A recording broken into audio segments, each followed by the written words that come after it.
Bonjour à tous, c'est Asma du site eltestanglais.com. Aujourd'hui, ravi de vous retrouver pour le 14e jour de ce défi 30 jours où je vous donne toutes mes clés en main pour réussir au mieux le test d'anglais IELTS. Pour ceux qui me découvrent à travers cette vidéo, j'ai une chaîne YouTube et un site internet qui vous aide à réussir votre examen d'anglais, notamment le TOEIC, l'IELTS. Aujourd'hui, on va s'attarder sur la partie expression orale en anglais, la partie la plus redoutée, savoir parler anglais face à un examinateur. Je vous explique tout ça après l'intro.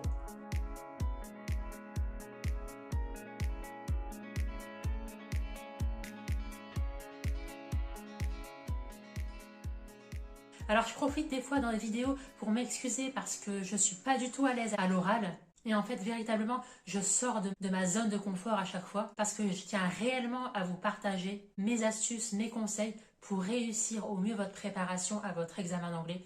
Je sais particulièrement que ça peut être vraiment stressant et vraiment, j'y mets tout mon cœur. Ici, on est déjà plus de 2000 sur cette chaîne, notamment avec le TOEIC. Votre soutien et votre réussite me font très plaisir et je vous remercie vraiment pour vos encouragements. J'ai un niveau C1 en anglais et pourtant, malgré tout, ça n'empêche pas que j'ai encore beaucoup de mal à m'exprimer, mais à travers mes hacks, mes astuces, mes conseils, vous pouvez tout à fait y arriver parce que ma méthode, elle est transposable à tous les candidats, quel que soit l'examen que vous préparez. D'ailleurs, si vous vous apprêtez à passer l'IELTS prochainement, n'hésitez pas à récupérer toutes mes fiches personnelles, ça se passe en description et je vous aide sur 4 jours à démarrer sereinement vos révisions, à aborder au mieux votre préparation et à optimiser au mieux votre score final. Donc pour commencer, la clé de réussite à un examen en anglais, c'est de connaître son format. Et ici, on va s'attarder sur le format de la partie expression orale en anglais. Ça va déjà vous donner des pistes sérieuses pour aborder plus sereinement cette section la plus redoutée, je trouve. Donc d'abord, il faut savoir que cette partie, elle dure entre 10 et 15 minutes. 11-14 minutes en fait, précisément, mais on va arrondir à 10-15. Et ici, vous êtes face à face avec un examinateur.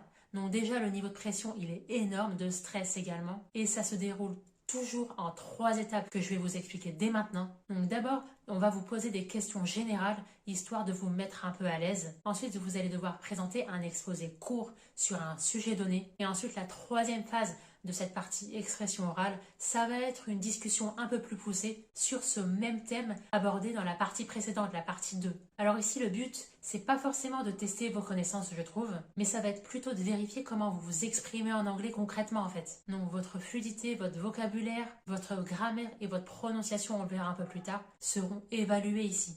Alors cette épreuve, elle est essentielle. Elle a le même poids que les 3 autres parties de l'IELTS. Et ici, vous allez vraiment, réellement déterminer et montrer votre capacité à vous exprimer à l'oral et en situation concrète et réelle du quotidien. Donc maintenant, on va revenir plus en détail sur les thèmes qui peuvent être abordés dans ces 3 parties de ce volet expression orale ici. Dans la première partie, l'examinateur va commencer par vous poser des questions très simples, histoire de briser la glace. Donc ça va être par exemple le logement où vous habitez, la ville où vous résidez, vos études, votre travail actuel, vos loisirs, vos passions, votre famille et vos amis. Et réellement, ces questions, elles vont servir à évaluer votre aisance naturelle en anglais et votre capacité à parler simplement sur des sujets familiers. Alors, je ne vais pas vous donner forcément d'exemples concrets de phrases en anglais telles que vous pourrez les entendre. Je vous laisse découvrir tout ça dans ma mini-formation. J'aborde ce sujet-là dans le premier jour, la partie speaking. Je fais un focus sur cette partie-là en premier lieu. Même si lors de l'examen réel, vous allez passer cette partie-là en dernier. Là, c'est la partie speaking, c'est la partie qui pose le plus de problèmes, qui me pose aussi le plus de problèmes. Donc c'est pour ça que j'ai voulu la traiter en premier lieu, pour vous donner du contenu concret dès maintenant. Donc vous êtes libre d'aller retrouver tout ça si ça vous intéresse. Ça se passe en description. On va continuer avec le 2e volet de cette partie expression orale. Donc comme indiqué précédemment, vous allez devoir parler. Donc ça va être un monologue très court. Une carte avec un sujet vous sera indiquée. Vous avez 1 minute de préparation. Puis vous devrez parler entre 1 à 2 minutes. Alors les thèmes, ils sont extrêmement variés, beaucoup plus variés. Ça peut être au sujet par exemple d'un voyage, d'un film que vous avez vu, d'un événement marquant. Votre objectif ici, c'est de parler sans interruption et en organisant naturellement vos idées. Alors ensuite, le 3e volet de cette partie speaking, vous allez reprendre le 2e thème. Vous allez reprendre le thème que vous venez d'aborder. Et là, il va y avoir des questions un peu plus poussées sur ce thème-là. Ici, on va tester votre capacité à argumenter et à donner votre opinion. Vous pouvez constater que le niveau, il est progressif, il est croissant. Et en fait, on va pousser le bouchon le plus loin possible jusqu'à tester vos limites maximales en fait. Donc justement, les 4 critères fondamentaux qui sont évalués ici, ça va être votre fluidité à l'oral et la capacité à structurer vos réponses. En deuxième lieu, ça va être tout ce qui va être la richesse de votre vocabulaire. Ensuite, en troisième lieu, ça va être la précision grammaticale.